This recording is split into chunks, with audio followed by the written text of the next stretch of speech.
আসসালামু আলাইকুম, কেমন আছেন সবাই? আশা করি সবাই ভালো আছেন। আলহামদুলিল্লাহ আমিও ভালো আছি। তোমাদের দোয়া ও ভালোবাসায় আজকে আমি রান্না করব গরুর মাংস ও বুটের ডাল। এই বুটের ডালটা রাতের বেলা ভিজিয়ে রেখেছিলাম কারণ এটি অনেক শক্ত। প্রেসার কুকারে দিলেও সিদ্ধ হবে না, তাই ভিজিয়ে রেখেছিলাম। এখন প্রেসার কুকারে দিয়ে দিলাম গ্যাসে। আর গোস্তটা ফ্রিজের ভিতরে ছিল, তাই অনেক বরফ জমেছে, ভিজিয়ে রেখেছি। এদিকে পেঁয়াজ কুচি, রসুন কুচি করে নিলাম।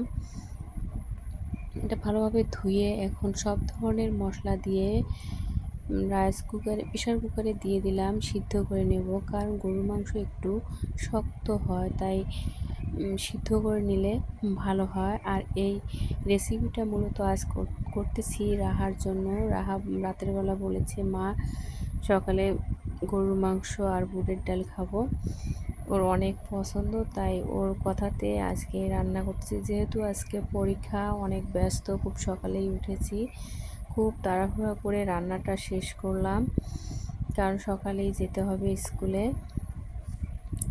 ভালো থাকেন সবাই, আল্লাহ হাফেজ।